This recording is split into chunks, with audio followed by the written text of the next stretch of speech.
Welcome to the latest episode of Five on the Floor on the Five Reasons Sports Network. Thanks for joining us on your favorite podcast app, on Apple Podcasts, on Android, Spotify, or the Five Reasons YouTube channel. We tell you this every single time. You need to be subscribed to Off the Floor. Get off of Twitter during election season.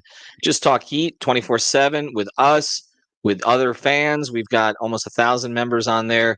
It's constantly going. You can mute it when you want to mute it. Pop back in. Conversation never stops. It's Off the Floor. Also, you get host updates, information before you get at them anywhere else. And additionally, we're going to have stage shows now, and I'm going to be writing weekly columns. So check it out.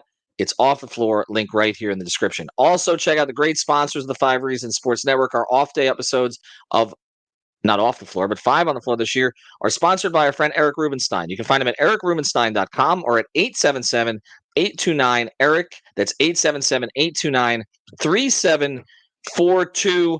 If you have a car accident, this is the guy to reach. He'll make sure that you get what you deserve. Went to school down here at St. Thomas, grew up in Lauderhill. He's a South Florida guy, Miami Heat fan, and he's the best at what he does. Reach out to him, erikrubenstein.com, 877-829-3742. And now, today's episode. Down to Biscayne. Yikes. Five on the floor. Ride for my dogs. Where here's the thing. You can check the score. Hustle hard, couple scars, wearing rubber frauds. Just like Butler said, you in trouble, y'all. Kept the floor playing. Got it all band. Y'all seen the block. Stop with one hand. And Pat we trust. It's power, have the guts. We're here to bring the heat. Y'all can hang it up. Welcome to Five on the Floor, a daily insider show on the Miami Heat and the NBA, featuring Ethan Skolnick, Greg Sylvander, and Alex Toledo, plus others from the Five Reasons Sports Network. All right, so that is the last time that you're going to hear that open, because we have added Brady to the open. Just working on some editing, a little bit behind the scenes, 2 years late. It's okay. I mean, we're gonna do it's like the Heat doing like the Kyle Lowry tribute video on opening night, right? Like it's a little late. It's a little late. A lot of consideration went into whether we should actually do it, but we've done it. So you'll hear a new intro from our friend Alana here pretty soon. We didn't have to change the theme song, Greg. We'd have to get Mercy back in the lab. We didn't, not yet. Everybody's still there. We'll see Changing how out that some goes. photos. I mean, fingers crossed. It's been a good run with that song, that there hasn't been anything that has made it outdated, because we'd have to scramble for a new one. So that's positive. Well, yeah, that's why the Heat keep bringing back the same players. I'm kidding. I'm joking. No texts, no phone calls, no nothing. They didn't run it back. Not completely. No, they didn't actually. Well, just the core four. But anyway, we're going to do some predictions today. Okay, so here's how we're going to do this. This is the standard episode that has to be done before the season. Also, check out the Nate Duncan episode. We had our guy, Podcaster Supreme. That guy puts in a lot of work, man. I mean, he's a lawyer by trade. And then he has this podcast that he puts out. Check him out, Nate Duncan NBA on Twitter. And he does all 30 teams. He brings in a guest from all 30 teams. So we do a home and home, and I come on his, and then he comes on ours. And he was on with Alex and I, and he has the Heat at 45 wins. So I'll just leave it there. That's, as we start to head into our predictions. And honestly, he really does a good breakdown. It's amazing to me, because there are some national guys who actually do the work. It's about 5% of them, but there's that actually. He was talking about the Heat's 5-out spacing. Like, that is, he actually dives into the stuff, and I just don't know how he has the time. Because it's pretty clear that nobody ESPN hires does. Anyway, let's get into it. Let's get into some of the Kendrick Perkins just got like a lifetime contract to be on all their shows, and they fired Zach Lowe. I'm sorry. It's like I'm boycotting them for the rest of the season until they say something pisses me off, and I'll check it out. We'll do a podcast on it. All right, let's get to predictions. You ready? All right, I'm going to start right from the top. We're not going to get to the whole season stuff just quite yet. Okay. The Heat will start over 500 in their first 10. Greg. Oh, yeah. They got that. They got at least I'm going to say 6-4 start. How about that? Brady, what do we think? Yeah, I do. I mean, the time of the year when they're going to be the most healthy, where we talk about it, is like the health portion of the consistency of a season, like they should have it to start the season. And you look at the schedule, they have a pretty decent schedule to start, at least. Like they have a game against Charlotte, the game against Detroit, which are the two they'll probably lose. But they do have that road trip toward the start of the season, so that'll be interesting. But look, Miami wasn't even that great at home last year, so like I don't know if the home road thing is going to matter as much. I do think they actually have a better start to the season than people expect. Okay. Jimmy Butler has a 25-point game in his first 5 games. Comes out of the gate fast in one of the games. Greg. Absolutely. It's happening in Charlotte specifically is where I think you can bet on that. Oh, you're going to cover that one, right? We got to work on that. Yeah. Brady. I'm trying to see if there's a team in the first 5 games that Jimmy doesn't like, a player that Jimmy doesn't like, because that's ultimately what's going to. I'm looking at this game at home against New York in the 4th game, and like that's a good one. I feel like Josh Hart, that he stepped on his ankle 2 years ago. He just will put that in his head and be like, I need to go all out. Yeah, I think he actually does do that. Like in a game against, I feel like there's going to be emphasis this year on the big games, like on the games against better teams because of what happened last year. That I think if there's a game he's going to do it, it's going to be the game against New York, like those type of games. Okay. We'll pivot back and forth here, where I'll start with Brady on some. So we'll go back and forth with these. And again, I'm focusing on the start of the season now because I think it's important, and then we'll kind of go from there.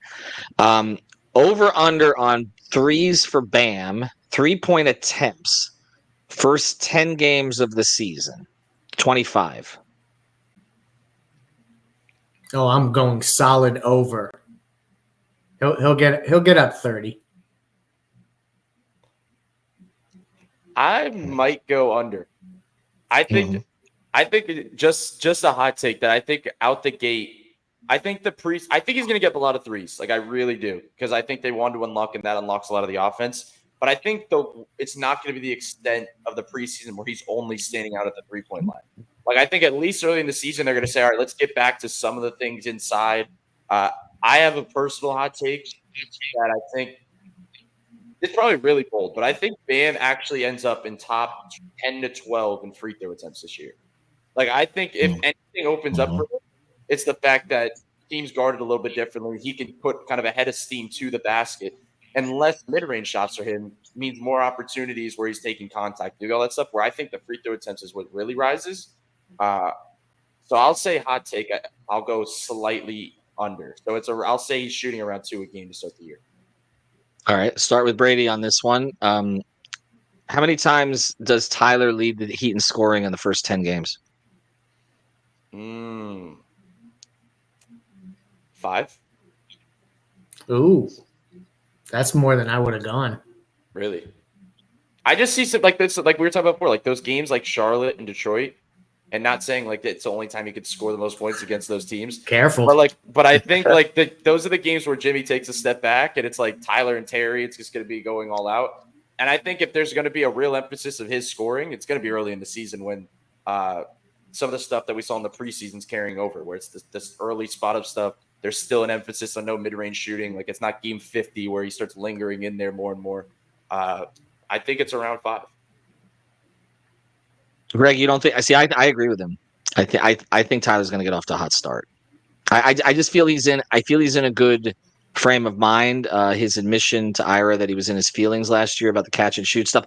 By the way, Brady, that was the most obvious thing ever, wasn't it? Like remember he would always slip that thing in. I remember a couple of his answers to me about it because we were focusing on it. I think he knew we were among those that were focusing on it, the off the ball stuff, and it clearly got in his head. It seems in a better frame of mind. I just seems in a better frame of mind this year. His comments were refreshing as hell, honestly, for him to be able to admit that was something that he was feeling last year and having to work through. I think that there's a maturation process that needs to be respected by us that observe the team, and a player like that to even say that out loud, I think was an interesting move. But I guess where I'm at with Tyler is that I think his field goal attempts are going to come down, and I'm interested to see how that impacts his ability to lead the team in scoring on a normal basis, because I also have a feeling that Bam and Jimmy are going to get off to good starts as well. That's kind of why I was surprised that Brady went with the over on 5 games where Tyler would lead in scoring.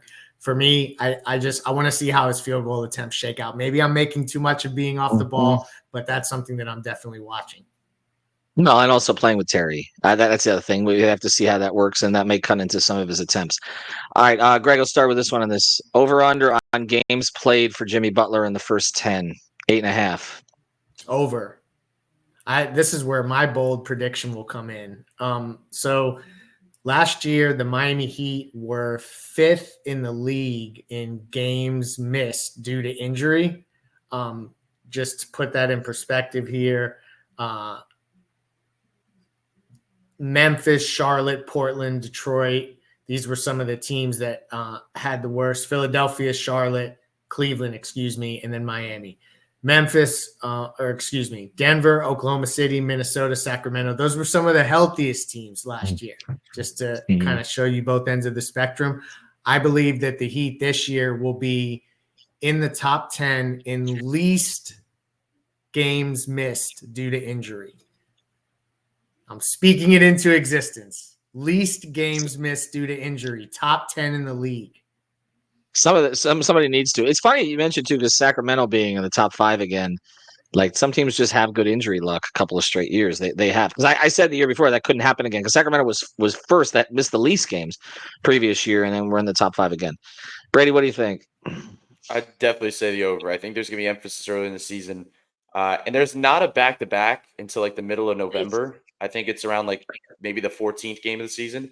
So I think there's going to be a little bit of a rhythm and an emphasis. Like you said, to get off to a hot start is really important this year. Like they need it not only for their upcoming schedule, but like just for that locker room. Like they need to see something positive happen in the regular season to like really make this happen. So I think 8.5 is definitely an over. Okay. Terry Rozier. Let's go with this. First 10 games of the season, over under 14 points. Brady. Under. I think he's going to be a more efficient player at times. Like I think there's going to be, this is why it's different. It's different from a full season perspective than a first 10 games perspective, because I think there's going to be an emphasis on the things that they're talking about. And I just look at what I think there's going to be. First of all, Jimmy is going to see an uptick than what we saw in the preseason. So that's already taking some things away from some of the guys that we're talking about, like Terry and Tyler and others. I just think there's other guys that are going to be getting probably more shots up, and that's surprising because he's such a shot attempt guy and a shot creator. So I think there's going to be more of an emphasis on him running the show and putting guys in position, his efficiency, and then just hitting tough shots to bail guys out. So I think ultimately it's probably around 13, 14, actually. And it'll go up as the season begins. But I'll actually say under. See, I disagree. I'm going over. This is why I'm like hesitant with the Tyler thing, because I think Terry has the ability to get shots up. If we were going first 12 games of the season where they get the 2 games in Indiana that will inflate all of the statistics, it would make me lean even more into this. But without those 2 Indiana games, I still think Terry will be over. I think that he and Tyler are going to split some of that scoring load more than maybe I initially thought. The more I've kind of marinated on how that pairing is going to work, I think it's going to be pretty diverse between the two, and that's how it's going to have to shake out. Maybe throughout the season, they'll both have their moments where they can hone in and get up extra attempts. But I think initially it's going to be an interesting process to watch those two play off each other and how the shot attempts break out. So I'm going over on that Terry stat. Well, just to be fair, I probably should have done the first 12 games, and I decided this on the fly, basically because we respect our friends over at Locked On, and I don't want to do the exact same episode. I'm just being totally transparent here. But you can make it first 12 games if you want. I was just trying to come up with something that was a little bit different. Indiana plays no defense, so it dramatically helps the statistical perspective of all this. It should have been the first 12 games, because that is the end of that road trip that I keep focusing on, that 6-game trip, which starts with what? Denver, Phoenix, Minnesota, Phoenix, Denver, right? Minnesota. They get a Detroit. Hopefully, that's like the game that they can sleepwalk through before 2 in Indiana. Clutch game. No, don't. You're not going to speak that into existence. We know that's a clutch game. Literally, that is when they should pull the summer league team out. They got to get Isaiah Stevens back on the roster and let them close it. because they probably will. All right, one more here on the starting lineup, and then on the other side, we'll get into some other Heat topics. Nikola Jovic. I'm going to give you. I know in the fantasy basketball leagues, I think not in ours necessarily, Greg. I like our team, by the way. I know that's not supposed to. We got Brandon Miller with like our 6th pick. I don't know how the People hell are already that. sending trade offers. I know, I saw it. The answer is no. Just so you and I, just so we don't have a dispute about this. I don't know who's Andy and who's Pat in this situation, but I don't know if Brady's Adam Simon. But we're not. Brandon Miller. We're lying. No, we're holding on to Brandon Miller. Anyway, Nikola Jovic. Give you this. Averages for first 10 to 12 games. 20 PRA. So 20 total points, rebounds, and assists. By the way, surprise pick stat. And we want you to sign up with the code 5. Do it today. Okay, do it today. They got this $5 you put down, you get 50 right away if you use the code 5, FIVE. Do it for yourself because it's fun. It'll make the NBA season more entertaining. This is a combination between NBA. This is our sweet spot because you got NFL, you got World Series, you got NBA starting, NHL is started, and you've got NFL. So everything is there on Prize Picks. So sign up. And additionally, if you like our content, this is a major driver of our content. So we appreciate the signups. Okay. Use the code 5, helps us, gives you more entertainment during the season, and you can potentially win some money. So definitely do that. Prizepicks.com, use the code 5. See, I slipped in the ad without us having to go. All right. So basically, Jovic, 20, PRA, Brady. I feel like I'm going under on a lot of things, like to go against the grain here, but I think I am under. Like even looking at last year's stats, so post All-Star break, Jovic was averaging 9 points a game, 4 rebounds, and 2 assists. So you're talking about averaging around 15 points, rebounds, assists. Does that go up 5? I don't know if it does. So at least early in the season, like it's not going to be the points that makes the jump. I think the assists and the rebounding could make a little bit of a jump, and it could push in that direction. But I don't know if it goes above 20. So I'd say slightly under. But I do think the assist thing is probably the most interesting part of his game to me in terms of like making a jump or predictions, because he's become such a connector for that starting lineup that I really do believe, and especially on the break, like their game plan is to find Nikola Jovic and he'll distribute, that he's going to rack up a ton of assists this year. So that'll be interesting to watch. And that's kind of a different dynamic, but I'll still say under. Yeah, 20 is aggressive. Did Eternal feed you that number? I feel like that would be an aggressive well, he number. did. I would recommend people watch the interview that Eternal did with Jovic, because Jovic said he wants to lead the team in assists. He also said steals and rebounds, but it was the assists that he kept coming back to, and that is interesting because we kept talking about it. But the ball's not going to be in his hands in the starting lineup, but it was. Spoelstra was using him as a connector and an initiator and a facilitator. So to lead this team in assists, he's going to have to get probably north of 6 a game, maybe 7 a game to get there. You think so? I don't think anybody on this team has more than 5. Really? I think because I just think there's such a distribution. And what did Terry average last year after he came to the Heat? Was it the turnovers were low? But hold on, let me check that. So the assists per game in general last year for the Heat was leader was 5 even for Jimmy, and then it was 4.6 for Terry. I'm not sure if that's counting the Heat only. Hold on, I believe it is. I can tell you. Because it was 5 for Jimmy, 4.6 for Terry, 4.5 for Tyler. And just under 4 for Bam. So maybe it's north of 5. I still think actually Terry was 6.6 in Charlotte, which was a career high, and 4.6 here. Yeah. So for the same reason, I think, Greg, that's why I'm saying I just think if you look at it, okay, I can see Jimmy in the 4 to 5 range, Bam in the 3 to 4 range, right? Terry in kind of the 4 to 5 range, and Tyler in the 4 to 5 range. They literally could have 5 guys. Their entire starting lineup could be in the 4 to 5 range in assists. I might be aggressive for Bam, maybe, but I don't think so. Yeah. So maybe north of 6 was high. I think that's the stat Jovic can hone in on. I think it also just helps the offense in general. But I still stick behind the the 20 PRA in first 10 games, we're probably going to see an under, but that's not going to mean he's playing bad at all. He can have a fantastic start to the season and still be slightly below those numbers because of the things that he does specifically that can open up this offense and just have a different dynamic from his skill set at his position in positionless basketball. Shout out to Sean. Let's switch to some Spo stuff now. Does he go Brady? It's tough to quantify this, but let me say this. How many players on this team average at least 10 minutes a game over the first 10? Ooh.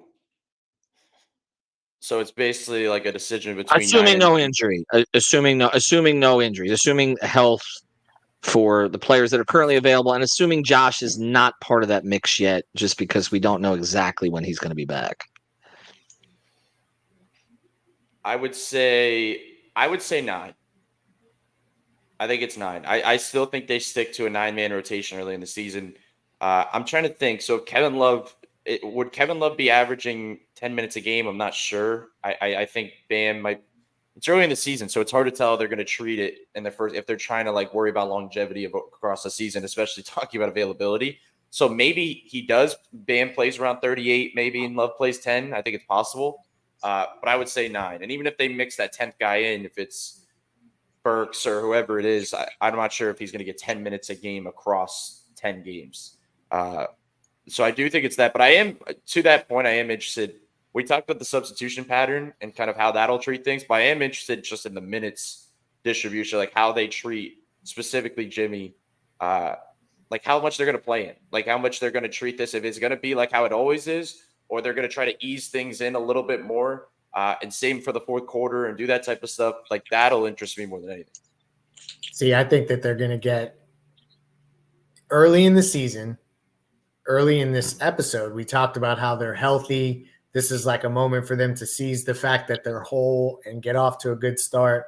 I think that that's going to include expanding the rotation a little bit, and maybe I'll be proven dead wrong, but I think that they may play 10 on a regular basis just to start out the season. I think that then they'll trim things up maybe in certain games, certain matchups, but I think Spo is going to try to go to at least 10 tools out of the toolbox early in the season, and we'll end up seeing – I don't know that 10 will play – that the qualifier of the 10 minutes is an interesting part of this, but I think that they get to it. I think that they'll be just there at 10 guys playing 10 minutes in the first 10 games. 10. Jaime Jaquez finishes in the top 5 in 6 Man of the Year voting. Greg.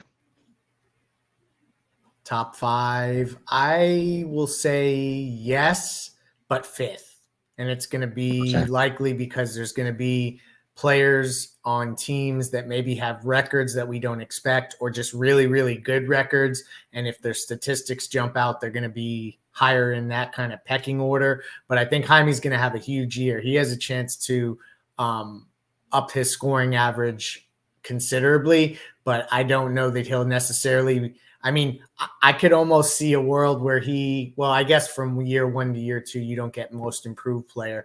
So 6-man would be the closest one, but I think it's going to be a tall order for him to get that far up in the rankings, just considering how many other contenders are out there and stacked really deep teams at the top of the league. I'm going to say it a little bit more confidently. I think he is in the top. I think there's a recency bias here of the preseason because we didn't really see him like pop extremely because of the lineup he was in. Once they get back to what they were used to and they get back to mixing in the main guys and they like put him in his actual role for what the season's going to be, I think he's really going to pop. I think you're going to see a points per game jump. I think you're going to see a three-point shooting jump because once again, like he had all the attention on him. And it was him and Duncan that had all the attention on them in these preseason lineups. He couldn't even play off the catch really. Like it was like if he's playing off ball, there's like they're glued to him because they're not worried about the Drew Smith, Thomas Bryant pick and roll on the other side. Like it's stuff like that's adding up. So once they get back to the regular rotation and mixing in with these guys, I think he really pops. I think he's the energy provider for this team, like how Tyler was a few years ago, that when he hits the scorers table, there's a real buzz from him with the fan base that like when he checks in, like there's a buzz to the building. I think he comes out firing. And I do think, because we talk about recognition, because ultimately this is a media award, but I do think Jaime actually has the respect of the league and of like actual media people. Like just seeing he got real attention even in his rookie year. Like there was some real hype around him that I do believe there is some respect from the voters, at least, that I think he definitely is actually in the top 5. Well, he was first team all rookie, which that speaks to it too, because that is a media award. I hope Brady's right, by the way. I hope I'm wrong, just so that we're on the record, even though I predicted it that way. No, I think he's really set up. I think one of the questions for him for Sixth Man of the Year is he may end up starting too many games. Possibly if there's injuries. That's the only thing. So much of this stuff ties back to Jimmy. All right, I got to do this one. There's other ways we could approach this, but because we finally put up. By the way, check out the YouTube channel because Duncan Robinson's frustration with me becomes very apparent very early in our sit-down interview, and we finally got the video up. So make sure that you check that out. We're putting up more of the interviews from Media Day. They've already been on the podcast feed. We're putting them on the YouTube channel now as well. Greg, trade deadline passes. Is Duncan still here? Yes. Yeah. I think Duncan Robinson is a lifer. Even with the non-guaranteed next year. So you think that they're going to – you think – I mean, we know that he was discussed in trade talks this offseason. We've reported that on Off the Floor. And they weren't looking to trade him, but there was, unlike what our friend Bobby Marks said, there was interest in Duncan. There was interest, and there were possibilities that could have happened, and there were extenuating circumstances that led to his retention. And he has a non-guarantee. Wait, he has a partial guarantee after this season. The thing with the partial guarantee that I'm still torn about is that although it's partial, they still have to pay him like almost $10 million. So it's not like they are getting out of it completely. So to have that dead money on your books when he's a pretty functional player in today's NBA, it doesn't make sense. We'll see. Yeah, it doesn't make sense. It does make him attractive. It's going to become a very attractive contract. I think that's one of the other reasons I hesitate to say that no team is going to make them an offer that that wouldn't interest them. Brady, what do you think? He's going to be here. I mean, we've been talking about this for how many years, and him and Tyler just like turned into the defensive players of the year and still end up here. Like I at some point, like it's like, and it's also like, I don't think it makes sense. Like even the trades that you talked about, like with trading Duncan, like a lot of them don't make sense for this team. Like you'd much rather have Duncan. If you didn't have Duncan on this roster, they're a much worse offense this year because you could talk about replacing it with a Pella type, but Pella isn't a Duncan replacer to me. He's more of like a Caleb replacer. Like they don't have that shooter that Duncan provides. And he's grown his game to another level that it really does feel. We were worried about the injury. That was the only thing we were talking about with the trade part. He looks great. Injury. He looks fine. He looks totally, completely fine. So, I definitely think he makes it past the trade deadline, and he's still here. And he's still here. Next year, we're requesting him. He's our first request on Media Day. That's it. We're just going to start the interview with still here, and then we're done. Thank you very much. We appreciate your time. No, we respect Duncan. I respect Duncan. It was just a moment. How many All-Stars did the Heat have, Brady? 2. I think it's 2? I actually think it's a definite 2. I'm pretty strong about that. I think Jimmy plays enough games this year and plays at a high enough level that he gets in, and Bam 100% is a given. It's a given at this point. With the respect of the league and everything. I'm with Brady. I think that they get 2. It's the 2 he referenced, and a lot of it has to do with my prediction about them being a much healthier team this year. I think that's going to be led by Jimmy and Bam, and that's just going to be a way for them to – the fact that the Heat are kind of thought of as like play-in fodder at the moment, I think league-wide – if they're playing themselves up into that 4-5 range halfway through the season, I think that'll perk up enough of the league to get them 2 All-Stars. If they're in playing range, would they still get 2, you think? It makes it tougher. It makes it tougher. So they have to kind of be a top 6 seed. Yeah. And then if they're not a top 6 seed, I think it gets difficult for them to justify 2. So you just get the automatic 1, which will likely be more Adebayo than it would be Butler. But that's the wild card. Butler also, he has incentive to do good things this year, even though he may not want to go to All-Star weekend.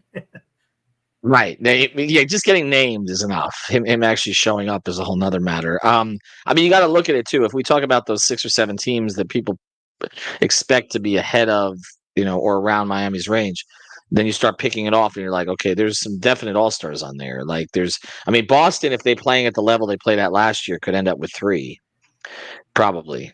I mean, that's just the nature of it, because I could see Drew being added as an additional, or Derek even if Derek White. Yeah, even Derek White. And Porzingis would have been an option also if he's healthy, although he's not start of the year. So if you're saying 3 there, and then you say, okay, Philadelphia has the potential for 3. The Knicks have, and it's the New York market. Brunson would seem to be a given if he's healthy. Towns is now in the mix there. Anunoby, and then you go down Paolo, most likely, with Orlando, Cleveland. You got probably Mitchell, maybe one of the front court guys again. Yeah. Right. And then who else are we talking? Oh, and Indiana, Halliburton. Right. As a lot. I mean, you're talking about 12. So, and I mean, the teams below, I don't think there's a lot to look at there, but, in Atlanta and Chicago, I don't, but, Trey sometimes gets in the mix there too. So it's competitive. It's going to be competitive with, So it sounds like you would go under 2, Ethan. Yeah, I would.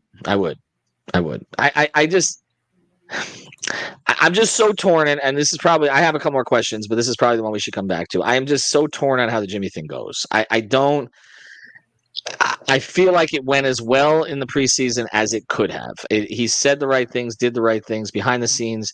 What I've heard has been positive. Obviously, but these stories are going to keep cropping up. There was another one today about he will not accept an extension if the Heat offer it. And this story is going to kind of linger, and it's going to have to be something that's managed.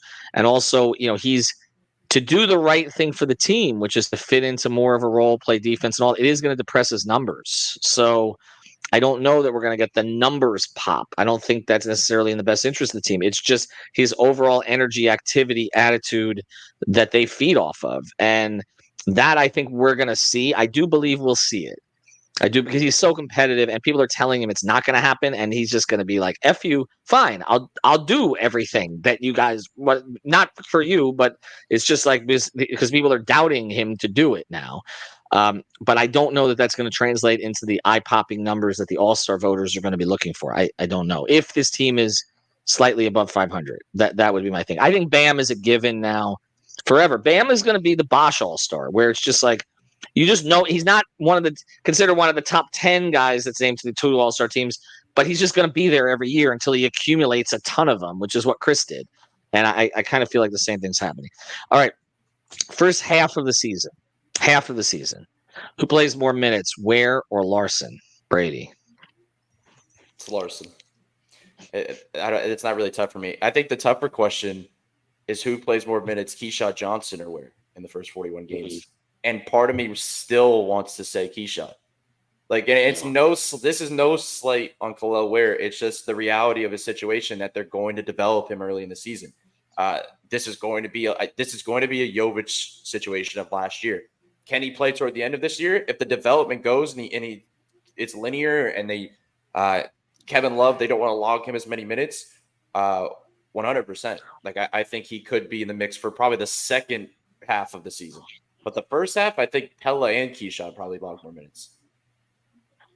I'm with Brady. There's only one caveat, and that is if they have injuries in the front court that, would insert a guy into a situation like that. And so when you think about the path forward for all of those guys, it just seems like Larson and Johnson just have a easier pathway. You could see an injury or because it isn't necessarily about how many people are in front of those 2 guys. It could be a specific skill that they need to replace that they insert those guys with. Whereas Ware, I think it's dependent on not only maybe something happening with Bam, heaven forbid, but also Caleb, also Thomas Bryant, and then he gets a look. You know what I mean? Right. So that it feels like a lot more to get there. And the final one here. Over under in Vegas and in most places. By the way, I want to mention our sponsor as well, Better Edge. I should have done this earlier in the show. We're gonna have NBA contests throughout the entire season. We have NFL contests going on. I always mention Better Edge in this context. We know that a lot of you use a certain app in South Florida, not disparaging what they do, but one of the things that all of those apps do is they take a VIG, and a VIG is basically money that you're giving to the house for free, and it takes a cut out of what you earn when you win, and that doesn't happen at Better Edge. There is no VIG. It's a marketplace, so you're basically betting against others. It's peer to peer, and so also you can find the line that you want and the odds that you want on those lines. So check it out, betteredge.com. Just spin through it today. Use the code 5RSN. They will give you $20 to play. That's number 5RSN, and get started with Better Edge today. Our guy Sean Rochester does a great job of organizing our content related to Better Edge, and you should check out the Setting the Edge show also that airs weekly, which they're going to be pivoting from some NFL to some NBA soon. I don't hopefully the Dolphins will score more than 10 points in a game with Tua coming back, so we can start caring about them again. 44.5. You going over or under, Brady? Give me the over. I think they have a much better regular season than a lot of people are projecting. I don't think they're a playing team. I think they're a top 6 seed.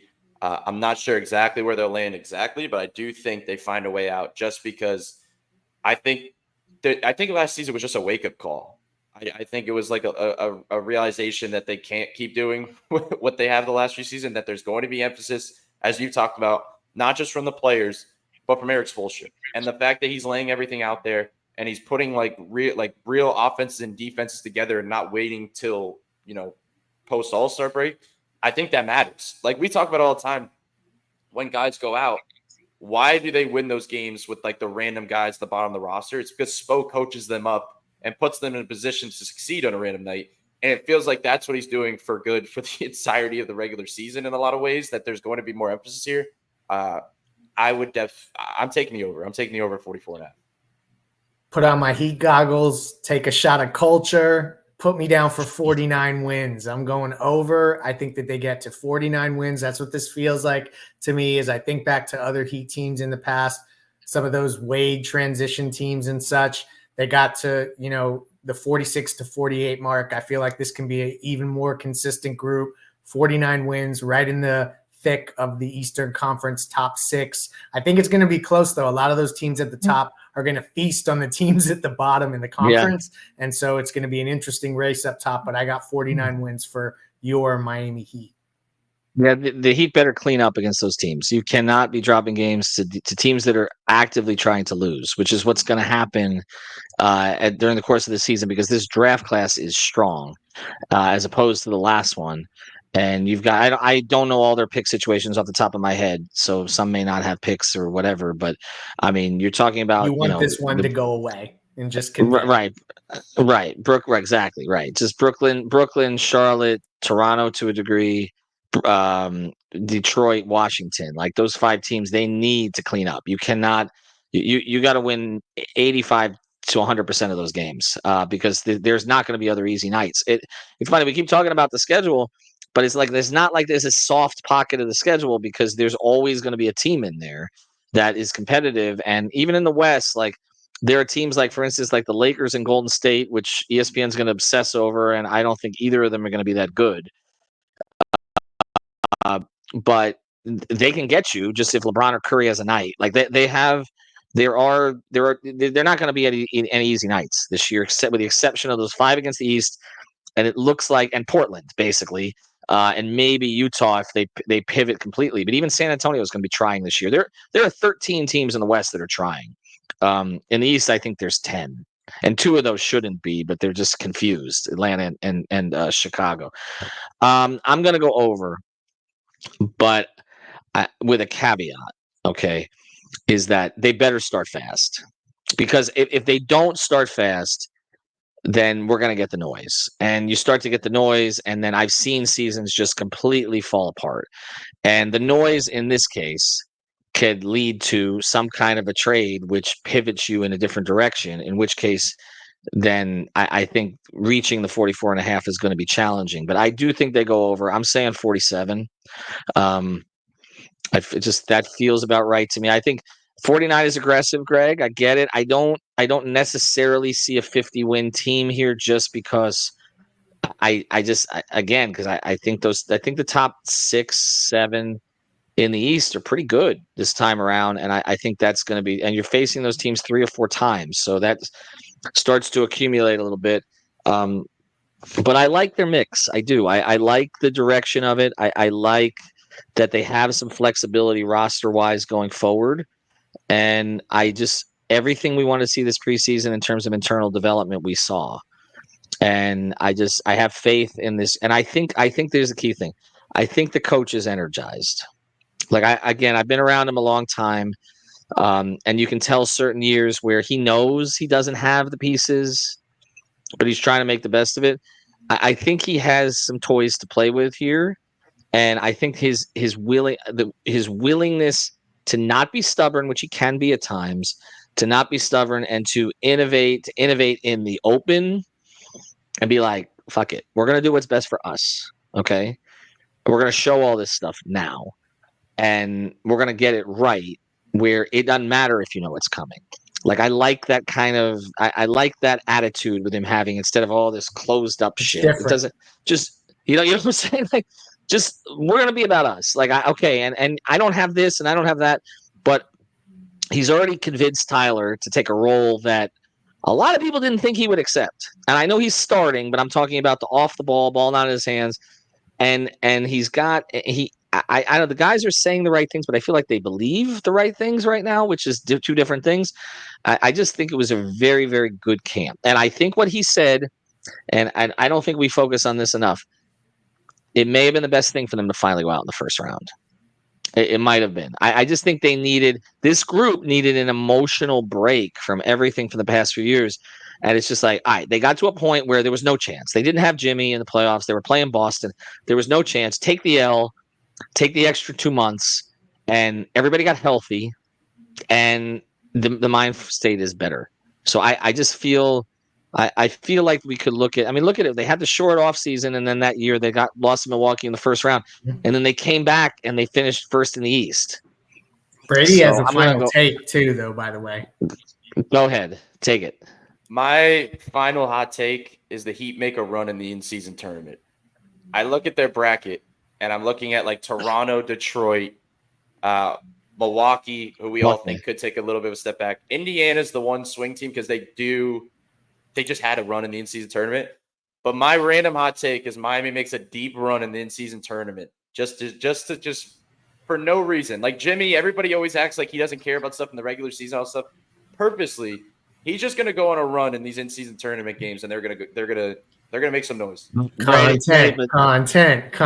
Brady, well, I'll go to Vegas. That's fine. But Brady, is anybody going to tell Jimmy that if he has this run in the in-season tournament, he's got to play more games?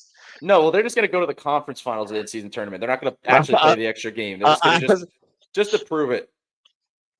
I mean, I'm having like that milk was a bad choice moment where Jimmy realizes, oh shit, I fucked around and found out. Like I went hard in this in-season tournament, and now I can't go to Bali for a week. I don't know. I'm not exactly sure that's the way it's going to play out. Here's what we will promise you: we will have the most heat anywhere. And that's no disrespect to anybody else. Again, the beat writers do a fantastic job. We just have a lot of people. And so we've got like more than 15 people who are going to be working on Heat content this year. Everybody from Sean to Eternal to Matt to Major to, I'm going to forget people. Tony will pop in here on some shows on occasion. Our guy Adele, who's handling a lot of our draft content. You'll hear from him. We've got a lot of stuff. Ben will be appearing on playback. I don't know if I mentioned Matt already, but I mean, these are all people will be weaving in the podcast. Even Naveen, we've got correspondence in the Philippines with Naveen, with our guy Timothy Bain in the Bahamas, who I saw for training camp, and he'll be on some of our shows as well. So we've got a lot of people. We always appreciate those who want to join us. I always do look at stuff, and you never know what's going to happen in the future. So we appreciate that as well. But make sure you join us. Alex, by the way. Don't forget about Alex. Did I forget Alex? I forgot Alex. I know I'm driving Alex insane right now because I'm sending him segments and all kinds. Alex is wearing his producer hat right now, but he'll hold me accountable for that. Brady and Alex and I, We'll be at virtually every home game. Some combination of the three of us will always be there. We're going to have correspondents on the road as well, in various cities, because people are all around the country. And I'm going to make some road trips this year as well. And also I'll be writing again weekly for Off the Floor exclusively. So make sure you sub there. But we're expecting a fun season. Just it's going to be a lot to talk about, I think, which is good one way or the other. And make sure you subscribe to all of our stuff, YouTube channel, and everything else. Have a good one, everybody. Thank you for listening to the 5 on the Floor on the 5 Reasons Sports Network. After all, someone needs to listen to my dad.